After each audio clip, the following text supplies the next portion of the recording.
Alors, merci aux gens de la télévision. Bonsoir aux gens dans la salle, nombreux ce soir dans la salle. Bonsoir aux gens qui nous écoutent via la web diffusion. Nous avons quorum, donc il y a eu l'absence de Mme Huard qui est retenue à l'extérieur pour des raisons beaucoup plus chaudes. Donc, nous allons procéder. J'aurais besoin de quelqu'un pour proposer l'ordre du jour, s'il vous plaît.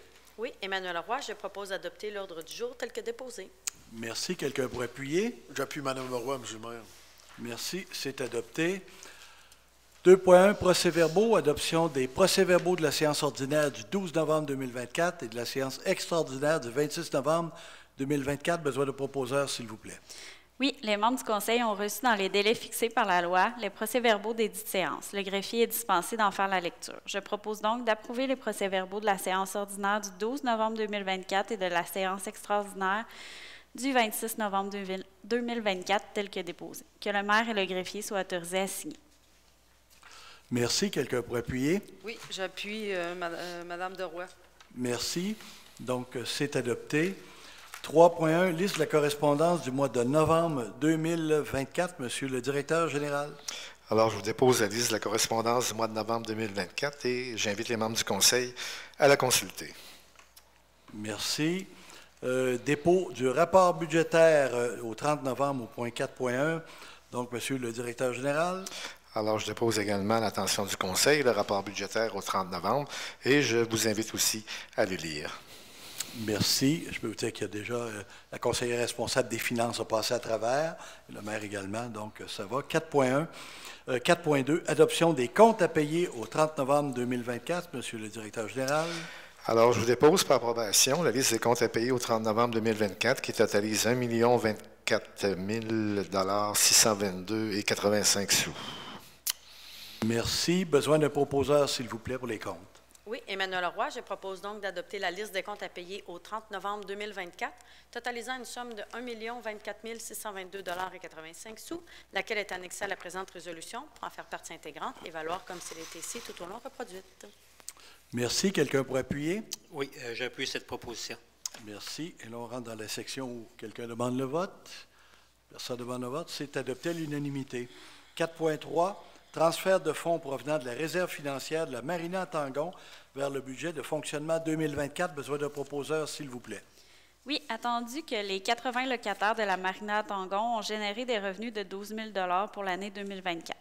Attendu l'appropriation au fonds réservé, budget 2024, d'un montant de 10 000 attendu que les frais d'exploitation de la Marina, incluant le service de la dette pour la saison 2024, se chiffre à 33 559,41 $. Attendu le solde négatif de 11 559,41 $. Attendu que la Ville désire transférer le plein montant du solde négatif au budget de fonctionnement à même la réserve foncière de la Marina Tangon. Je propose donc de transférer un montant de 11 559,41 sous au budget de fonctionnement 2024 à même les surplus non affectés. Merci. Quelqu'un pour appuyer? Oui, Mike Tuppert appuie cette proposition. Merci. Quelqu'un demande le vote. C'est adopté à l'unanimité. Donc, cette année, on a un petit coût supplémentaire pour les tangons parce qu'il fallait les retirer au complet parce qu'ils sont en fin de vie. Donc, on aura un projet qui sera annoncé éventuellement au prochain budget pour le remplacement des tangons. 4.4, autorisation de paiement des comptes progressifs numéro 4, construction d'un entrepôt non chauffé, service des travaux publics, lot 4 742 217, construction Maurice Bilodeau, s'il vous plaît, un proposeur. Attendu que la correspondance du 29 novembre 2024 de la firme Merox, Architect In, recommandant le paiement de décompte progressif numéro 4 à l'entreprise Construction Maurice Bilodeau dans le cadre des travaux de construction d'un entrepôt non chauffé au service des travaux publics, lot 4 742 217. Je propose d'autoriser le trésorier à procéder au paiement d'un montant de 28 186,73 plus les taxes applicables à l'entreprise Construction Maurice Bilodeau, que cette dépense soit défrayée à même les surplus affectés, le surplus non affecté et le programme PRACIM. J'en fais donc la proposition, M. le maire. Merci. Quelqu'un pour appuyer? Oui, Roxane Boutet, j'appuie cette proposition. Merci. Quelqu'un demande le vote? C'est adopté à l'unanimité. 5, affaires courantes. 5.1, acceptation des demandes de permis proposées en vertu des règlements relatifs au PIA. Besoin de proposeurs, s'il vous plaît. Oui, attendu que les demandes de permis assujetties au règlement relatif au plan d'implantation et d'intégration architecturale, PIA, ont été analysées lors de la rencontre du Comité consultatif d'urbanisme, CCU, le 28 novembre 2024. Attendu le tableau synthèse déposé en date du même jour et annexé au présent procès-verbal, je propose donc que le Conseil municipal fasse sienne les recommandations et conditions du CCU apparaissant au tableau en vertu du règlement relatif au PIA, que l'inspectrice en bâtiment et en environnement soit autorisée à émettre les permis conformément à la réglementation d'urbanisme, que cette acceptation ne porte que sur les demandes assujetties au PIA et n'autorise en aucun temps toute dérogation à la réglementation d'urbanisme.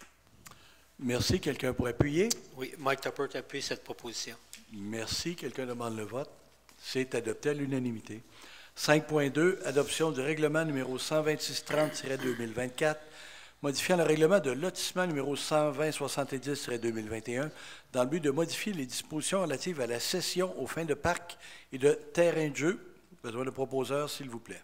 Oui, Emmanuel Roy, j'informe l'Assemblée que le règlement cité en rubrique aura pour but de modifier le règlement de lotissement numéro 12070-2021 dans le but de modifier la disposition relative à la cession aux fins d'établissement de parcs et de terrains de jeu.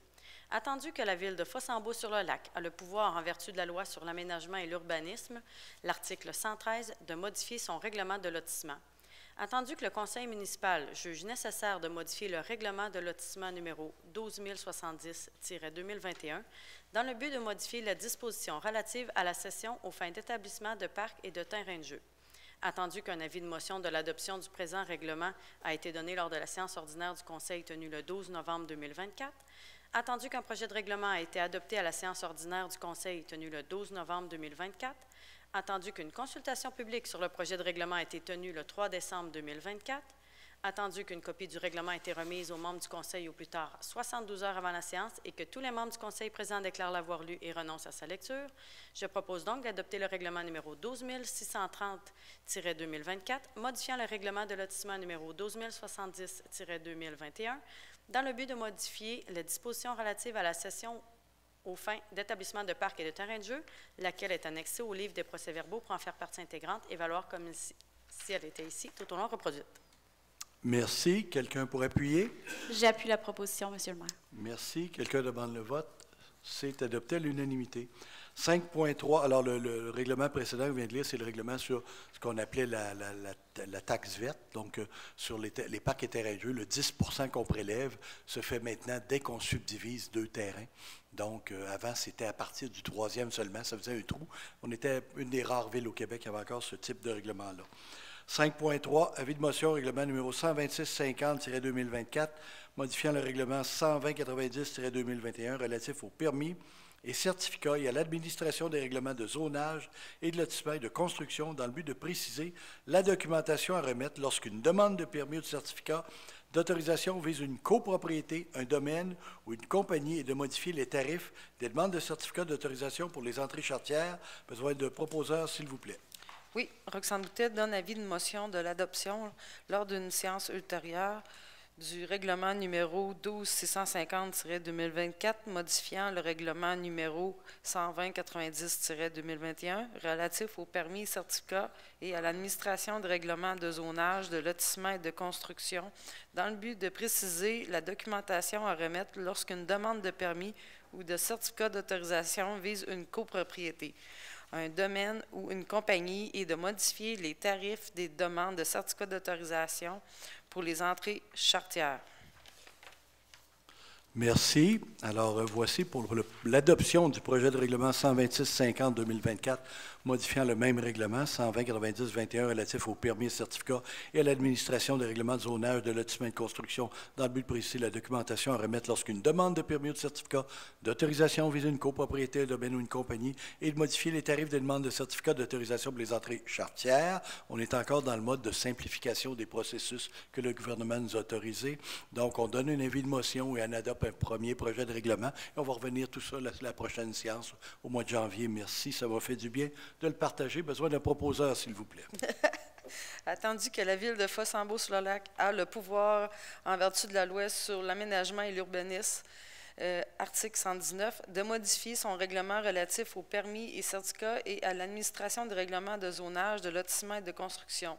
Attendu que le Conseil municipal désire modifier le règlement numéro 120-90-2021 relatif aux permis et certificats et à l'administration des règlements de zonage, de lotissement et de construction dans le but de préciser la documentation requise lorsqu'une demande de permis ou de certificat d'autorisation vise une copropriété, un domaine, une compagnie et de modifier les tarifs des demandes de certificats d'autorisation pour les entrées charretières.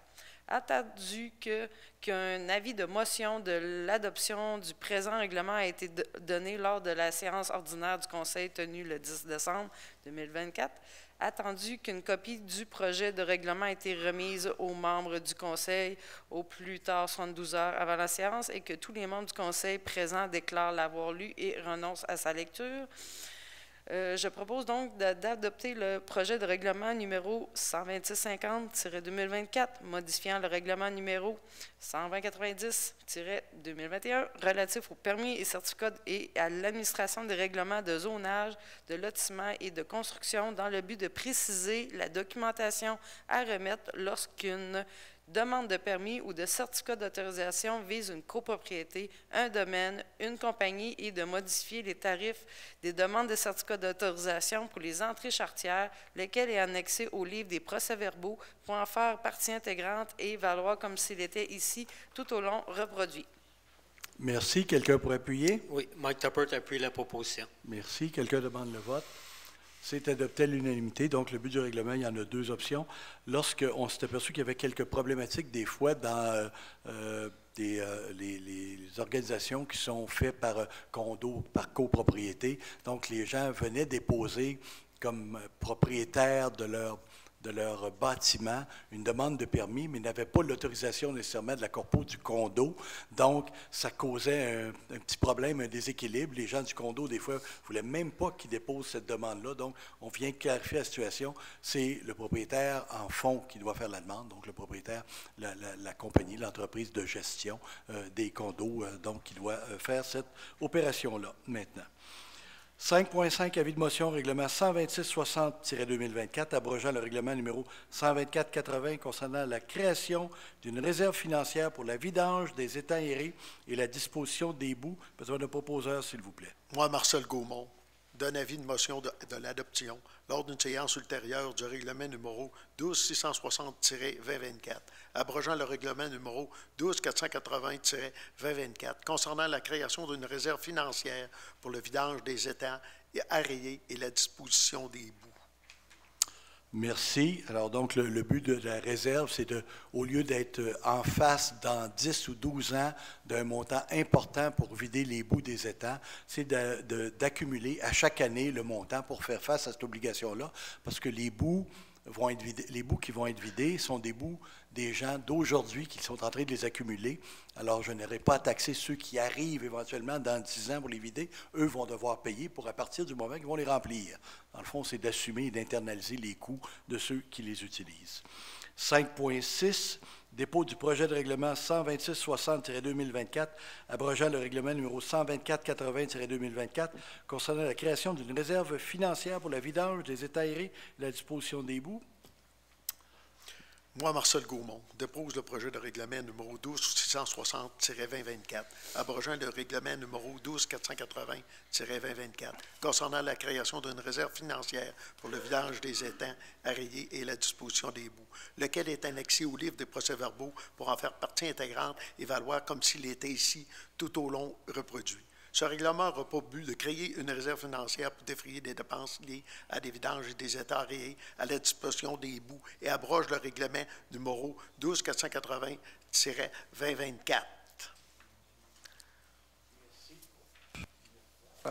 Merci.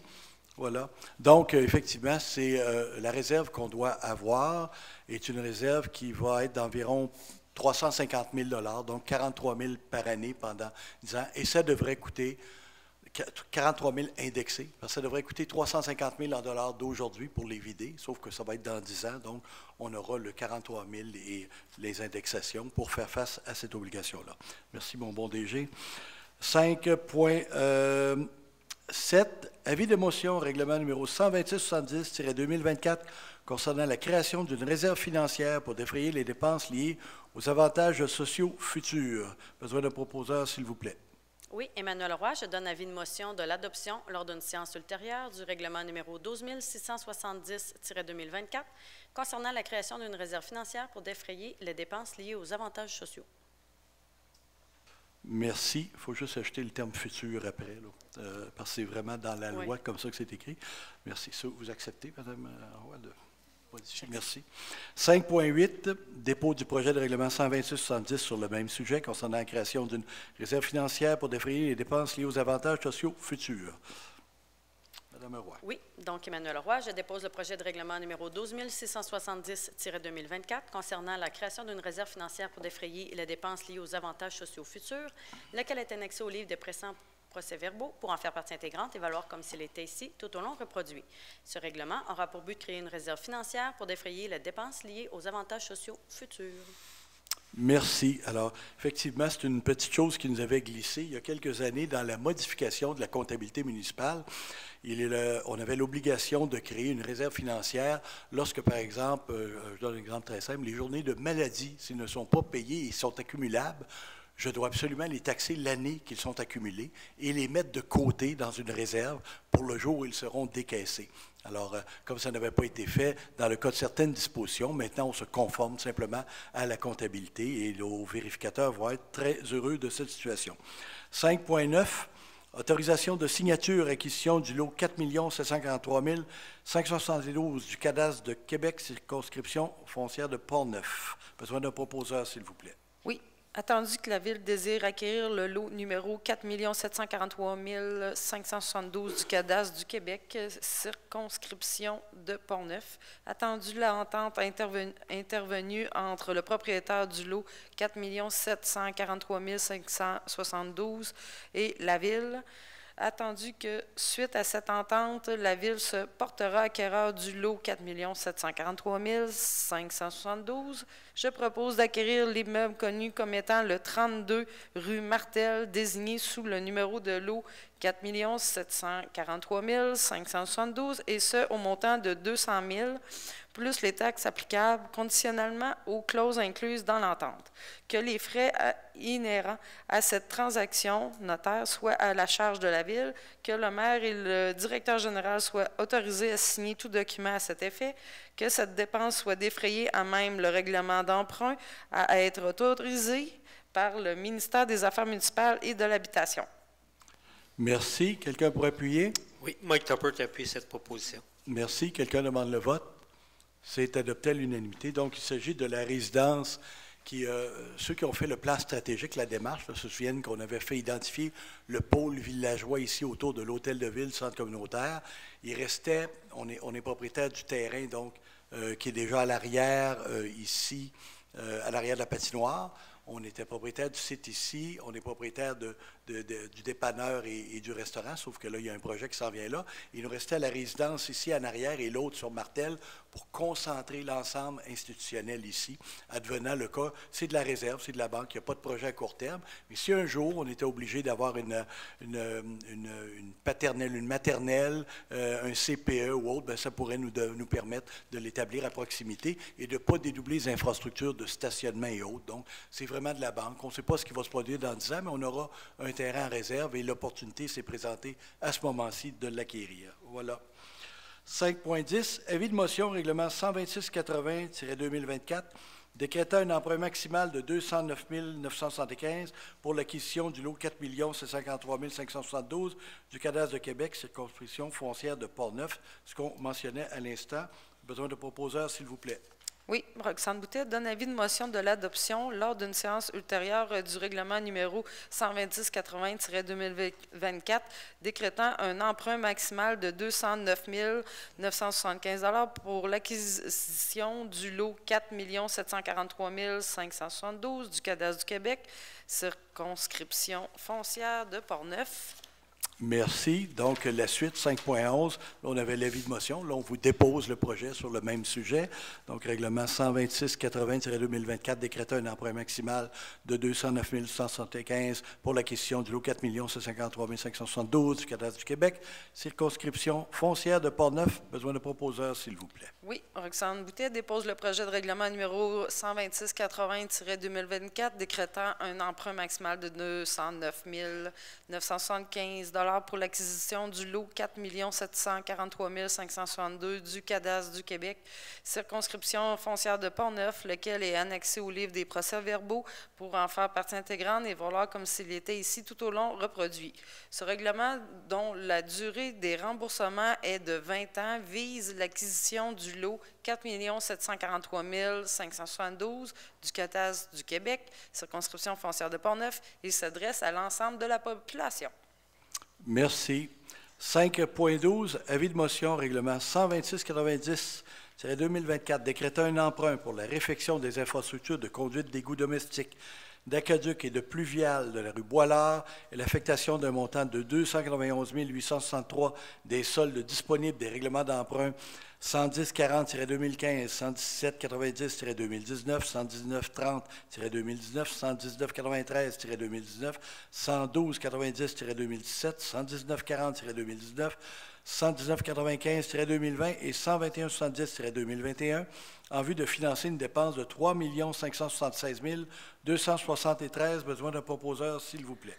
Oui, je, Myriam Deroy, donne avis de motion de l'adoption lors d'une séance ultérieure du règlement numéro 126-90-2024 décrétant un emprunt pour la réfection de l'infrastructure des conduites d'égouts domestiques, d'aqueduc et de pluvial de la rue Boilard et l'affectation d'un montant de 291 863 des soldes disponibles des règlements d'emprunt 110-40-2015, 117-90-2019, 119-30-2019, 119-93-2019, 112-90-2017, 119-40-2019, 119-95-2020 et 121-70-2021 en vue de financer une dépense de 3 576 273 $. Merci. Alors, maintenant que vous êtes pratiqués en déposant l'avis de motion, je vous invite à vous pratiquer pour le dépôt du projet de règlement numéro 126-90-2024 décrétant un emprunt pour la réflexion de l'infrastructure des conduites d'égouts domestiques et d'aqueducs et de pluvial de la rue Boilard et l'affectation d'un montant de 291 863 des soldes disponibles des règlements d'emprunt dont vous me permettrez de sauver les numéros en vue de financer une dépense de 3 576 273 $ et plus de détails après la lecture. Merci.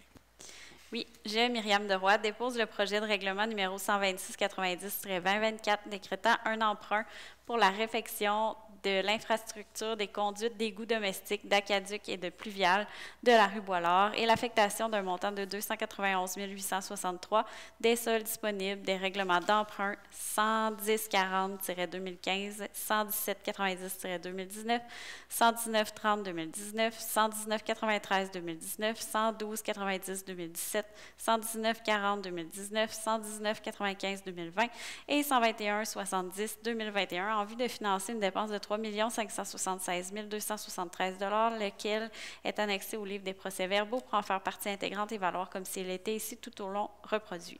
Ce règlement, dont la durée des remboursements est de 20 ans, vise la réfection de l'infrastructure des conduites d'égouts domestiques, d'aqueduc et de pluvial de la rue Boilard. Il s'adresse à l'ensemble de la population. Merci. Alors, comme je disais, un peu plus de détails, probablement les 6 derniers règlements ou projets ou dépôts ou avis de motion. Je ne demande pas le vote parce que le vote va venir à la prochaine séance quand on va adopter le projet de règlement. Donc, c'est là-dessus qu'on va demander le vote. Il faut rappeler aussi qu'on a une subvention pour faire ces travaux-là de 1 072 000 et des poussières de la taxe sur l'essence Canada-Québec qui va permettre de diminuer. Nos nouveaux ingénieurs au projet croient qu'on devrait rentrer à l'intérieur du 3 millions pour ce projet. Les projets consistent, on a quand même quelques petits enjeux d'égouts dans le secteur de la rue Boilard. L'infrastructure de la route aussi est en pas très bon état par moment, et on a une très grosse restriction au niveau de la conduite d'aqueduc dans le secteur, qui fait qu'on a, mettons, une conduite d'un certain diamètre qui s'en va d'un plus petit, qui revient d'un plus gros, et qui génère finalement une problématique. Donc, on va solutionner ça au même moment. Voilà. 5.14, mandat d'honoraires professionnels plein de vie pour la réfection de la rue Boilard. Arpo, groupe conseil, besoin de proposeurs, s'il vous plaît. Oui, attendu que la Ville désire procéder à la réfection de la rue Boilard, attendu la soumission reçue de l'entreprise Arpo Groupe Conseil en date du 1er novembre 2024 au montant de 55 775 $ plus les taxes applicables concernant la fourniture de services professionnels pour la conception des plans et devis, selon les documents en annexe, attendu les recommandations du directeur du service de travaux publics, M. Patrick Langevin. Je propose donc de mandater la firme Arpo Groupe Conseil pour la conception des plans et devis pour la réfection de la rue Boilard au montant de 55 755 $ plus les taxes applicables, d'autoriser le directeur général, M. Jacques Arsenault, à signer tout document à cet effet et que cette dépense soit défrayée à même un règlement d'emprunt à venir et au programme de la taxe sur l'essence et la contribution du Québec, soit la TEC 2024-2028. Merci. Donc, quelqu'un pour appuyer? Oui, Roxane Boutet, j'appuie cette proposition. Merci. Et là, on peut demander, est-ce que quelqu'un demande le vote? Non. C'est adopté à l'unanimité.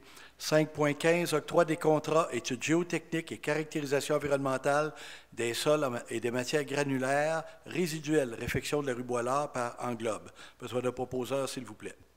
Oui, attendu que la Ville désire procéder à la réfection de la rue Boilard, attendu que la Ville a mandaté la firme Arpo Groupe Conseil afin de procéder à 3 demandes d'offres de services, soit Englobe, Groupe Géos et Laboratoire d'expertise de Québec, pour l'étude géotechnique de caractérisation environnementale des sols et des matières granulaires résiduelles dans le cadre de la réfection de la rue Boilard. Attendu 2 soumissions reçues des entreprises Englobe et Groupe Géos en date de 19 et 20 novembre 2024, selon les documents en annexe. Attendu la plus basse soumission reçue de l'entreprise Englobe au montant de 31 498,97 $ plus les taxes applicables. Attendu les recommandations de leur firme Arpo Groupe Conseil, je propose donc d'octroyer le contrat à l'entreprise Englobe au montant de 31 498,97 $ plus les taxes applicables concernant l'étude géotechnique de caractérisation environnementale des sols et des matières granulaires résiduelles dans le cadre de la réfection de la rue Boilard.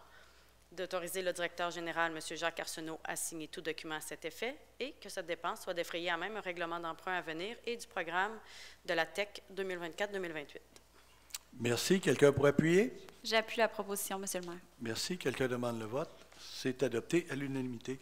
Merci. Peut-être juste de mentionner que certains contrats sont déjà en marche parce que ça pressait justement pour s'inscrire dans les programmes de subvention, mais c'était dans les limites d'autorisation du directeur général. On le fait confirmer par résolution justement pour la reddition de comptes face au programme de subvention. Voilà. 5.16, relevé topographique, réfection des rues Boilard par Géomag. Besoin d'un proposeur, s'il vous plaît. Oui, attendu que la Ville désire procéder à la réfection de la rue Boilard, attendu que la Ville a mandaté la firme Arpo Groupe Conseil afin de procéder à 2 demandes d'offres de services, soit Géomog et Génie Arp, pour la préparation du relevé topographique dans le cadre de la réfection de la rue Boilard. Attendu les 2 soumissions reçues de l'entreprise Géomog et Géniarp en date de 8 novembre 2024. Attendu la plus basse soumission de l'entreprise Géomog au montant de 7 795 plus les taxes applicables. Attendu les recommandations de la firme Arpo Groupe Conseil, je propose donc d'octroyer le contrat à l'entreprise Géomog au montant de 7 795 $ plus les taxes applicables concernant la préparation du relevé topographique dans le cadre de la réfection de la rue Boilard. D'autoriser le directeur général, M. Jacques Arsenault, à signer tout document à cet effet, que cette dépense soit défrayée à même le règlement d'emprunt à venir et du programme de la taxe sur l'essence et de la contribution du Québec. Merci. Quelqu'un pour appuyer? Oui, Roxane Boutet, j'appuie cette proposition. Merci. Quelqu'un demande le vote? C'est adopté à l'unanimité. Donc, effectivement, il faut aussi dire que pourquoi on a priorisé la rue Boilard, c'est que on a fait un plan d'intervention, on a fait un plan de gestion des actifs et c'est la rue qui est sortie prioritaire. Et ça tombe bien qu'il y ait la taxe sur l'essence parce qu'elle est sortie prioritaire, mais il n'y a pas de programme très payant présentement qu'on peut aller chercher. Par contre, on sait qu'il y aura des programmes éventuellement et le fait d'avoir passé à la priorité 1, donc la deuxième va devenir la 1 et là, on va tomber dans les ligues majeures des subventions, on l'espère. 5.17, adoption de la mise à jour de la politique municipale des aînés et de son plan d'action. Besoin d'un proposeur, s'il vous plaît. Oui, attendu que le conseil municipal est soucieux de la qualité de vie sur son territoire, attendu qu'il souhaite offrir un milieu de vie correspondant aux besoins de la population aînée en favorisant leur participation et en contribuant à leur bien-être au sein de la communauté. Attendu que la Ville a émis la volonté de devenir une municipalité amie des aînés, MADA, je propose donc d'adopter la mise à jour de la politique municipale des aînés et son plan d'action, lesquels sont joints au présent procès-verbal pour en faire partie intégrante et valoir comme s'il était ici tout au long reproduit. Merci. Quelqu'un pour appuyer? Oui, Mike Tappert appuie cette proposition. Merci. Quelqu'un demande le vote. C'est adopté à l'unanimité. Donc, on va vous inviter à en prendre connaissance sur le site web de la municipalité à partir de dans 2 jours, peut-être, demain ou dans 2 jours, elle va être sur le site. Je voudrais remercier toutes les personnes qui ont répondu au sondage et toutes les personnes qui ont travaillé sur le comité des aînés, parce qu'il y en a plusieurs. Donc, merci. On est très fiers, très heureux d'adopter cette politique-là qui va être très à jour et en ligne aussi avec le plan intégré de développement et le plan stratégique. Donc, bravo à tous ces gens. 5.18, facturation aux municipalités desservies par les services de la Sûreté du Québec pour l'année 2025. Besoin d'un proposeur, s'il vous plaît. Attendu que les municipalités desservies par la Sûreté du Québec viennent de recevoir leurs factures pour l'année 2025. Attendu que la moyenne des augmentations annoncées s'établit à 6,47 %, mais que les hausses pour plusieurs municipalités sont beaucoup plus importantes, voire considérables. Attendu que la facture 2025 marque la fin de la période transitoire pour mener à un partage de 50-50 de la facture pour le service de la Sûreté du Québec entre le gouvernement et les municipalités. Une période caractérisée par l'établissement d'un plafond d'augmentation à 7 % et d'un plancher à 2 %. Attendu que lors des négociations de la nouvelle formule en 2019, les autorités du ministère de la Sécurité publique avaient assuré à ses partenaires municipaux que les augmentations seront d'environ 3 % par année une fois la période transitoire terminée et que cette formule mettrait le monde municipal à l'abri des hausses de la nature de celles qui sont annoncées en 2025. Attendu que le taux d'inflation est maintenant de moins de 2 %, attendu que les médias ont récemment fait étal de la gestion du temps supplémentaire des policiers dans la région, qui occasionne une pression importante sur le coût global du service de la Sûreté du Québec facturé aux municipalités.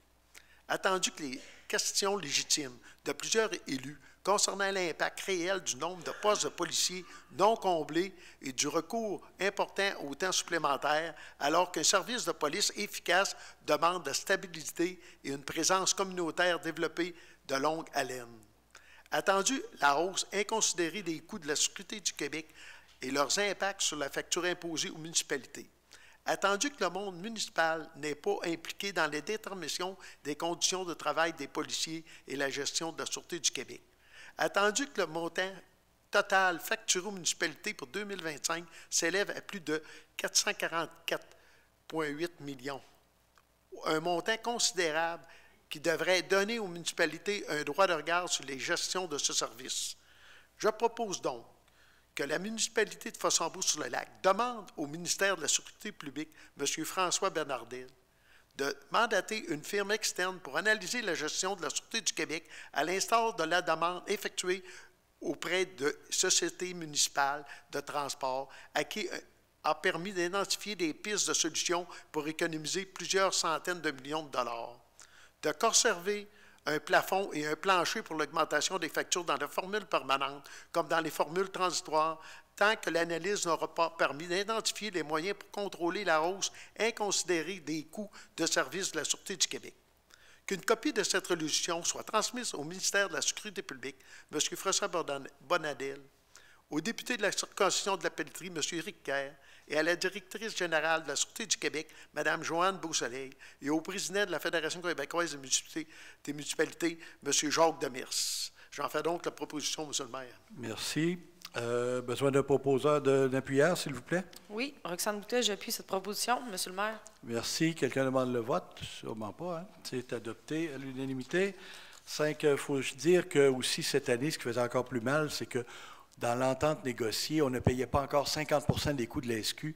Il y avait comme une formule intermédiaire. Là, le monde municipal payait environ 45 ou 47, je ne me souviens plus du vrai pourcentage, et le reste du Québec, 53 %. Mais depuis cette année, c'est 50-50. Donc, on paye 50 des coûts de la SQ, donc des coûts des policiers, des voitures et de tout ce que la SQ a. Donc, voilà. Et on est effectivement passé à la table des négos et donc on paye la facture. Voilà. On a heureusement le comité de sécurité publique. Donc, si vous avez des commentaires et autres, vous me les envoyez en petit courriel. Je vais justement une réunion demain après-midi avec eux pour leur demander de réapparaître dans certaines rues.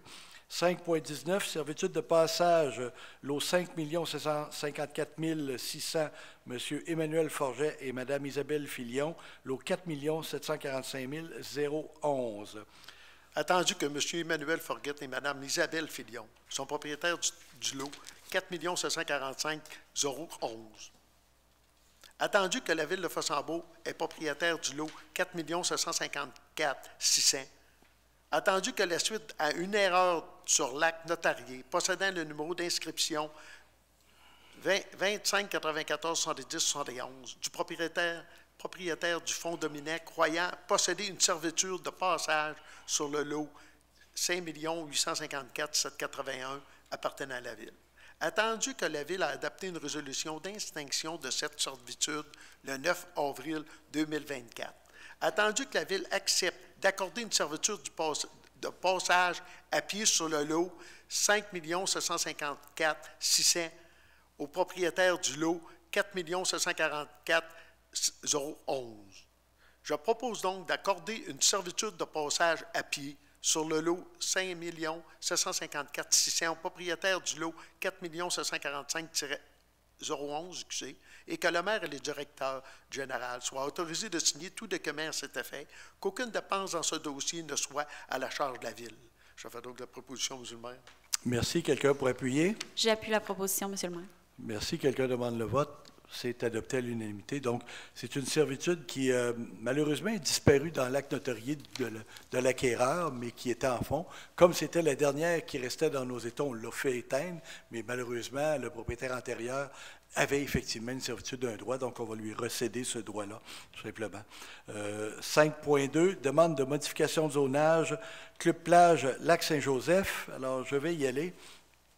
Attendu les commentaires reçus de plus de 300 citoyens lors des séances de consultation sur les projets de développement de la Ville de Fossambeau-sur-le-Lac tenues les 19 septembre, 15 et 22 octobre 2024, attendu la diversité des opinions recueillies et le très large consensus à l'effet que le projet de développement proposé par Club Plage Lac-Saint-Joseph pour la modification de la zone récréotouristique 65 REC en secteur résidentiel ne reçoit pas l'acceptabilité sociale nécessaire, attendu que la majorité des commentaires transmis en regard de ce projet portent sur la nécessité absolue de protéger le lac, de conserver le caractère de villégiature de notre milieu, autant par sa densité, son cadre architectural et son paysage, de conserver un rythme de développement plus lent et durable et d'assurer un accès public au lac pour les citoyens, attendu que le lac Saint-Joseph est le plus grand lac de la région de Québec et le seul encore accessible aux résidents de la région, attendu qu'une des pistes de réflexion majoritairement énoncées est à l'effet de conserver ce site récréotouristique en accès public et que le gouvernement du Québec en fasse l'acquisition et l'opération à partir de l'expertise de la CEPAC, déjà implantée en bordure du lac, mais dont la plage est pour le moins exiguë. Je propose donc de ne pas accepter la demande de dézonage du Club Lac-Saint-Joseph en regard de la zone 65 REC en fonction du projet déposé, de demander au gouvernement du Québec de se porter acquéreur du site afin d'en conserver un accès public pour l'ensemble des citoyens, tout en s'assurant de préserver la nature et la qualité de cet environnement sensible. Besoin d'un appuyeur, s'il vous plaît. J'appuie la proposition, M. le maire. Merci. Quelqu'un demande le vote? C'est adopté à l'unanimité. Donc, je pense que ça va clore pour le moment. Dans le fond, on a écouté les gens, les citoyens ont dit on aimerait que ça reste public, on envoie la balle au gouvernement du Québec, on verra la réaction et on statuera par la suite, en espérant avoir une réponse relativement tôt, parce que effectivement, je comprends le promoteur qui va avoir des réponses à ces questions, mais nous, notre position pour le moment, elle est très claire et on espère avoir une réponse favorable. Nos antennes nous donnent des signes différenciés, alors on va avoir une réponse officielle à une demande officielle maintenant. 5.21, évaluation du directeur général, année 2024. Alors, je vais y aller également. Attendu qu'il y a lieu pour le conseil municipal d'évaluer le directeur général pour l'année 2024, attendu les recommandations formulées au conseil municipal par le maire dans une lettre datée du 10 décembre 2024 et qui fait état d'un rendement de qualité supérieure pour l'année 2024, attendu les clauses du guide de conditions de travail et du contrat de travail du directeur général, il est proposé, et donc je propose que ce conseil municipal approuve les recommandations du maire formulées dans sa lettre du 10 décembre 2024 et qui fait état d'un rendement qualifié supérieur de la part du directeur général, que les clauses du guide des conditions de travail et du contrat de travail inhérentes à cette évaluation soient appliquées. Besoin d'un proposeur, d'un appuyeur, s'il vous plaît. Oui, Mike Tuppert appuie cette proposition. Merci. Quelqu'un demande le vote? Vous êtes chanceux. C'est adopté à l'unanimité. Voilà. Partie informative, donc je vais y aller rapidement. C'est l'adoption du budget mardi soir prochain. On vous invite en grand nombre. Effectivement, on est en train de mettre la touche finale au budget, au PTI. Ça va être présenté ici en séance extraordinaire le 17 décembre à 19h. Ça pourra être consulté sur le site Internet de la Ville à partir du 19 décembre. Une deuxième séance extraordinaire va avoir lieu le 17 décembre à 19h30 concernant l'avis de motion et le dépôt du projet de règlement de taxation. Et une autre séance extraordinaire va avoir lieu le 19 décembre pour adopter le règlement de taxation pour l'année 2025. Je vous invite à prendre connaissance, effectivement, il n'y aura pas d'entre guillemets en janvier, on fait relâche. Ça va revenir en février. Et en février, vous allez recevoir effectivement une version écrite par la poste, pour tout par la poste. Une version écrite disponible, on espère par la poste, pour tous les citoyens, parce que ça va comprendre, comme à chaque année, le discours sur le budget et les explications qui vont avec. Les bureaux de l'Hôtel de Ville sont fermés pour la période de fête du 20 décembre jusqu'au 3 janvier inclusivement. On vous rappelle qu'il restait un billet pour le party du 31 décembre. Il restait, c'était ce midi, il est peut-être déjà vendu. Donc, sur ce, on espère vous y voir bientôt. Et le dernier point, c'est la population est invitée à participer au concours de décoration de Noël depuis 3 ans maintenant, Madame Deroy, donc Fossambeau tout en lumière. La date limite d'inscription est donc le 13 décembre à 16h. On vous invite à décorer, éclairer. Il n'y a pas juste la lumière, il y a aussi des décorations donc non éclairées qui sont prises en compte maintenant cette année, décorations manuelles, les décorations faites à la main, etc. Donc, on s'améliore d'année en année. Voilà. Il n'y a pas de dépôt de documents, aucun point. Donc, on est rendu à la période de questions. D'adresser au micro en vous nommant, s'il vous plaît.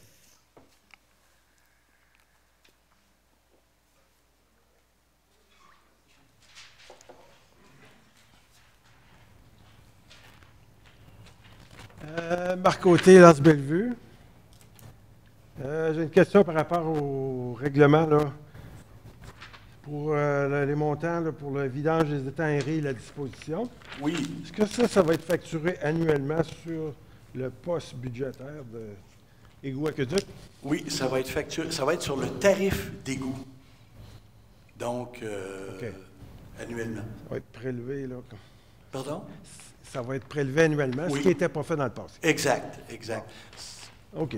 Deuxièmement, là, une question. L'acquisition là, du 35 rue Martel. Oui. Une fois devenu propriétaire, est-ce que la maison va être rasée ou... Écoutez, le premier choix qu'on avait avant de la visiter, c'était d'essayer d'en tirer un revenu en attendant qu'on décide ce qu'on va faire, mais éventuellement, elle va être rasée. Parce que, je ne sais pas si vous la connaissez, cette maison-là. Oui. Oui. Non, vous allez me dire, ouais, peut-être que...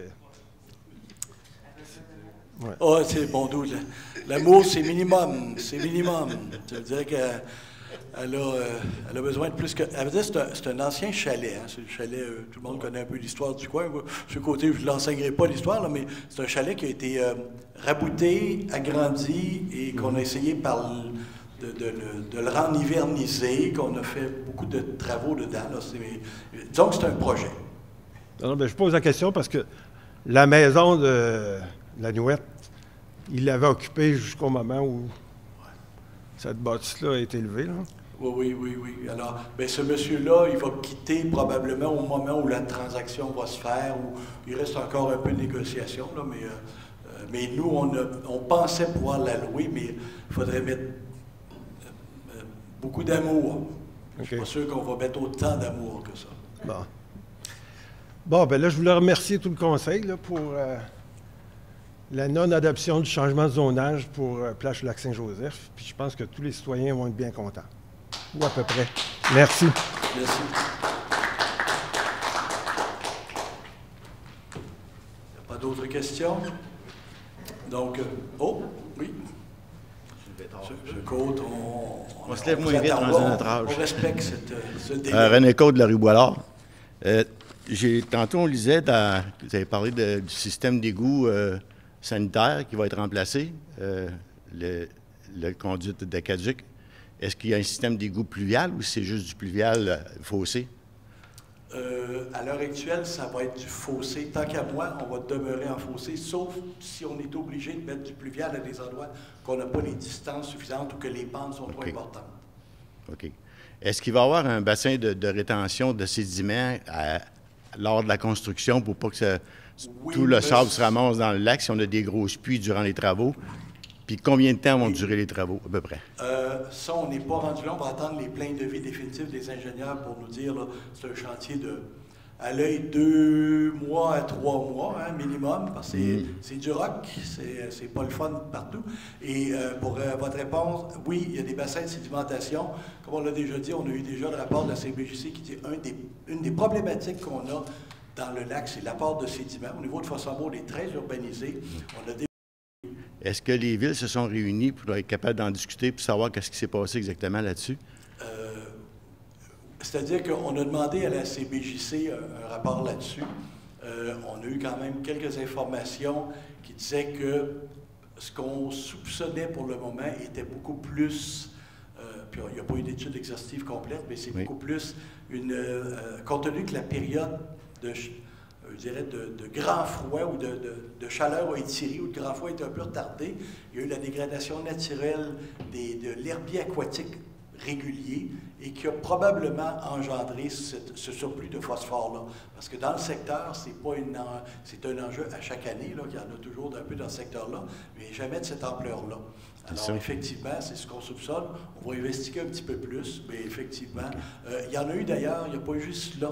Ville-du-Lac aussi, les gens ont mentionné qu'il y a eu aussi des épisodes d'algues bleues. Dans la partie du Grand Lac, il y en a eu aussi.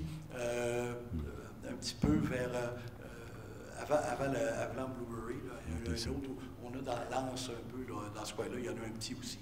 Moi, ce que je me pose comme question, c'est qu'au Lac-Sept-Îles, je suis allé voir au Lac-Sept-Îles parce que j'ai dit, si on a des problèmes ici, peut-être qu'ils en ont là-bas aussi.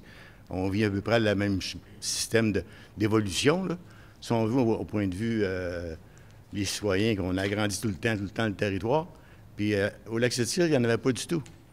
Fait que je me suis posé la question, est-ce que peut-être qu'on est en train de vivre ce qu'on a vécu dans les années 70 ici? Oh, non, je ne le crois pas. Par contre, un des facteurs aussi, on nous expliquait que les vents, parce que c'est pas juste un fait, les vents poussent et repoussent dans le secteur. Alors, il y a eu des vents dominants qui étaient des vents du Nord, qui ont vraiment amené dans ce secteur-là une surcharge de la capacité organique. Alors, c'est une autre hypothèse, mais là, on travaille avec plein d'hypothèses. Mais il serait bon quand même que les villes se réunissent ensemble pour savoir qu'est-ce qui se passe, parce qu'il ne faut pas laisser aller ça. C'est notre plan d'eau, c'est notre joyau, il ne faut pas le laisser tomber, là. Je vous confirme qu'on se réunit, pas nécessairement pour parler des cyanobactéries, parce que c'est dans l'enjeu, mais pour ça, je pense que le dossier, notre meilleur joueur, c'est la CBJC qui a l'expertise, qui a les biologistes, qui a tout. Mais le ministère de l'Environnement, quand on l'a informé de ça, n'a pas paniqué non plus en disant, écoutez, présentement, on a quelques épisodes, et pas juste au lac Saint-Joseph, il n'y en avait pas au lac Sept-Îles, il y en avait dans plusieurs lacs de la région 03 et Chaudière-Appalaches. Donc, pour eux autres, c'était un phénomène qui était un peu plus important que les autres années. Par contre, on se réunit avec Ville-du-Lac, et éventuellement avec Sainte-Catherine, davantage sur tout l'aspect contrôle des embarcations, réglementation et zonage. Et ça, on aura des annonces à faire tôt en 2025 là-dessus. Je pense qu'il y a un œil sévère qu'il faut mettre là-dessus, puis essayer de vous parler pour essayer de trouver qu'est-ce qui a pu se passer. Oui. On se parle souvent, ça va bien. Merci pour votre travail. Merci. Merci. D'autres questions? Donc, Juste avoir une précision sur la construction sur la rue Boilard. C'est où exactement? Ça va être, ça commence quelle date? Ça va commencer, j'imagine, au printemps, mais c'est de où à où? On part de la côte là, qui monte en haut de la montagne? La rue Boilard au complet. Ben, parce Alors, que la portion qui va faire partie des travaux, là, c'est... Ouais. Donc, jusqu'en haut de la côte, dans le fond. Oui. Oui. OK, donc, mais on arrête en haut de la côte, parce que ça, c'est tout nouveau, là, en descendant. Oui, c'est ça, exact. C'est pas la nouvelle partie, c'est vraiment l'ancienne. OK, donc, jusqu'à la rue de Fossambeau. Oui. OK, wow. Oui, pour 3 millions, il faut qu'on en fasse pas mal, hein? Voilà. Merci. D'autres questions? C'est bon? Donc, je prendrai une proposition pour la clôture. Oui, alors l'ordre du jour étant épuisé, je propose donc de fermer cette session et de lever l'Assemblée à 19h51. Merci. Merci à vous.